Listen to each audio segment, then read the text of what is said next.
What's up, YouTube? We're going to be working on the Thunderbird again today. We're going to be doing inner and outer tie rods for the steering, and we're going to be upgrading them to these nice Moog pieces. They a little beefier than the stock ones. They should be a good quality part you can pick up over the counter. Got inners and outers here. This will help us when we go get alignment, be able to get that in spec and know that we have nice new parts. The ones that are currently on it are really old and rusty. They hadn't been on the road in a couple years, and before, when it was on the road, it didn't handle great. So we are going to upgrade that, since we decided to upgrade the suspension and brakes and everything already. So we'll get started. Starting off, I'd like to get this boot out of the way. Our boot looks pretty good, so I won't have to replace the boot. This piece right here is supposed to be inside of this tube to help equalize the pressures on the rack, but this one has popped out, which may or may not be a good thing. Hasn't mattered because I haven't been driving the car in a while. So let's get started.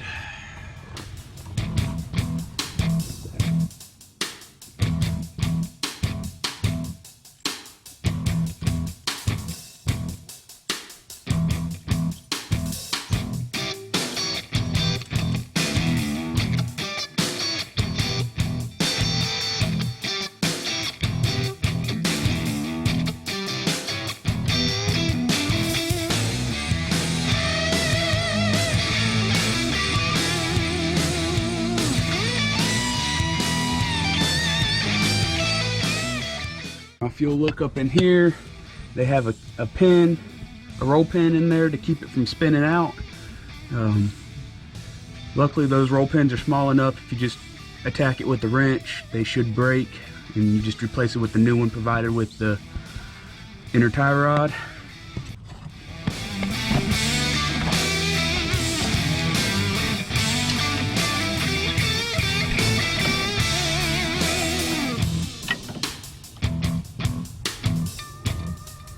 Probably loosen the outer tie rod first. Just take it off.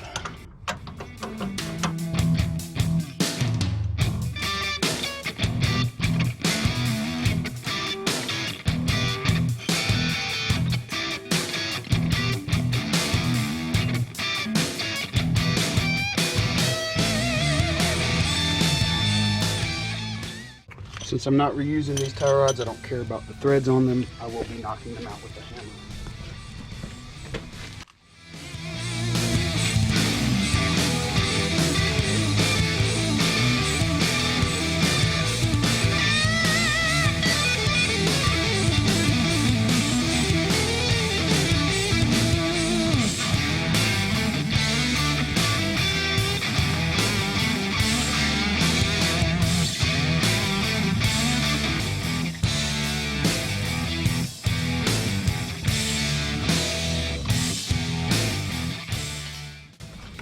This one's pretty wore out. Look at that, all that play.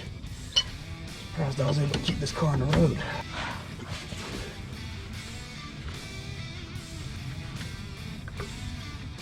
Once you break them free, sometimes they'll spin out by hand. I was just wiping the grease and spinning it. It gets tight and loose and tight and loose.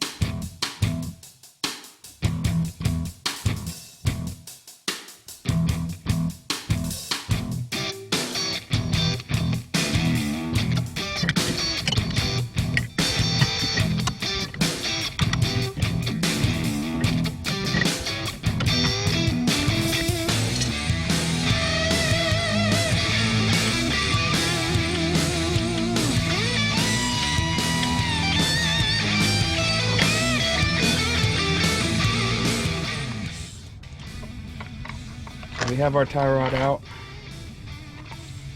One thing that's very important if you're replacing both inner and outer, or if you're just replacing outer or just inner, measure the length of the inner and outer tie rod together.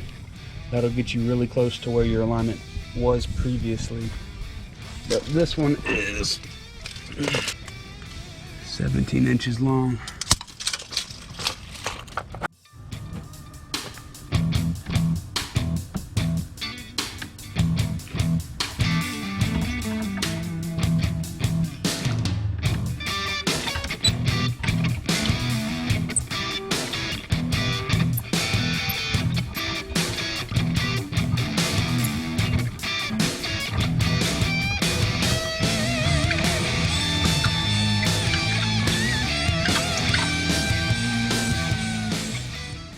It's also pretty loose. Boot on it's nice though.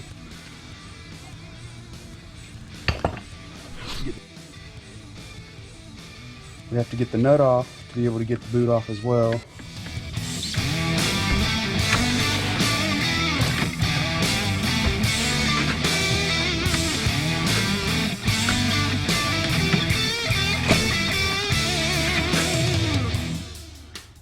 We're not going to waste time and play games with something we don't going to keep, so we're just going to cut it off.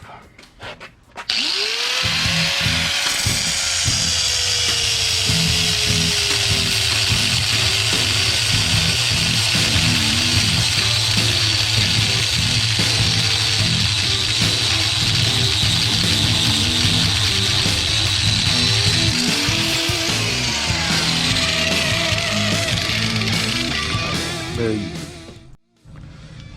So one thing you don't want to forget before you put the outer tie rod on the inner tie rod is to put this boot back on.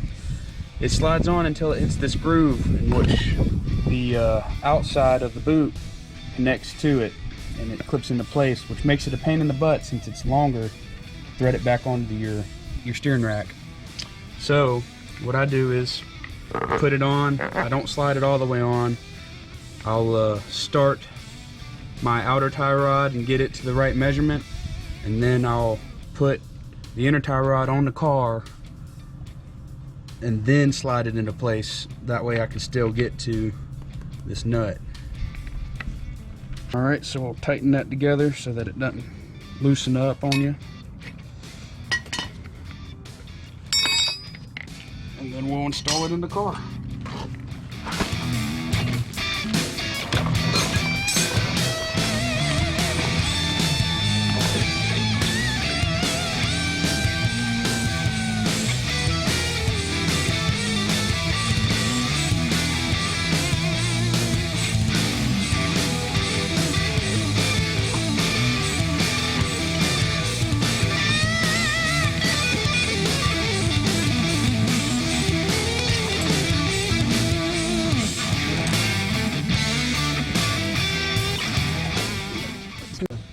This ring pin hole will line up to a groove that is inside the rack.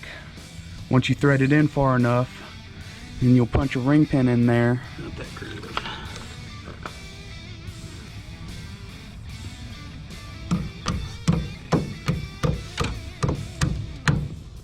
There we go. The ring pins that I got from the store are much longer than the ones supplied. One of my tie rods was not supplied with the correct roll pin, so I had to improvise. The ones that come with the pack will seat in nice and flush. Mine are about a 1/4 inch too long. It'll be okay. Slide that to where it connects on the groove. Slip that back on, son of a biscuit eater. Did you forget something? I did, but I think I can still get it on there once you look at that.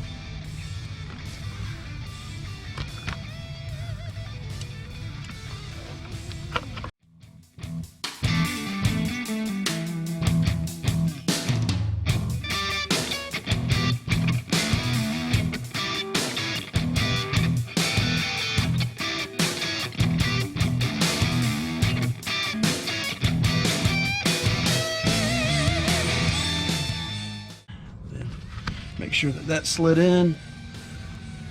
That little bar, that little tube only comes on the power steering cars.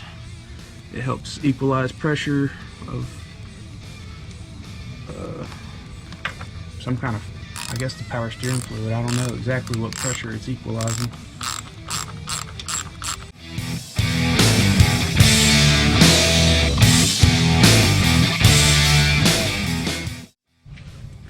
So I prefer to use these over these just because of the ease of getting it onto the whatever you're trying to clamp. This is annoying, trying to grab up underneath something with the pair of pliers and holding it. It's just a pain. That one is old, so it likes to stay unsprung, but when they're not old, they do not like to stay unsprung.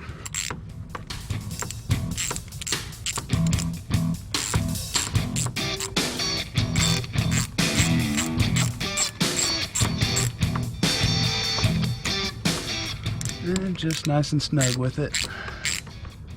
There we go. Now we need to get our outer tie rod put into place. So we'll spin that up without bringing it with us.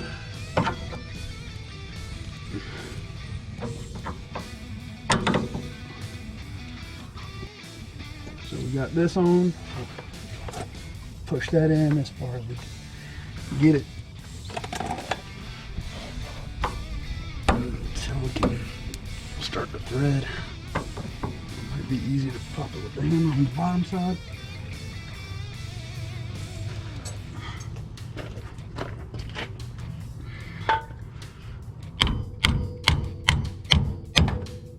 To get it started, very good. It comes with the brand new castle nut. And these nice Moog outer tie rods are greasable. They come with a little grease fitting. It looks like they're pre-greased, but I will put the grease fitting in and grease them once I'm finished.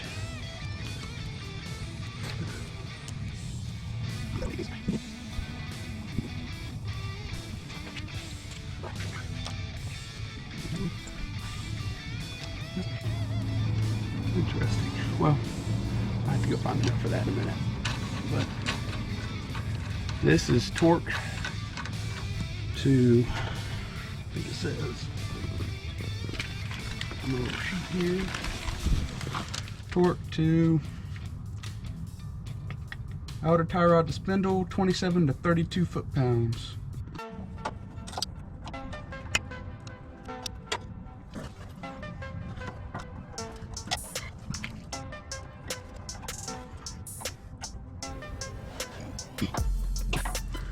Cotter pin is in. That's all it takes to install the inner and outer tie rods on an 86 Ford Thunderbird. If you like these videos, like and subscribe. If you don't, mention it in the comments. Thanks and have a good night.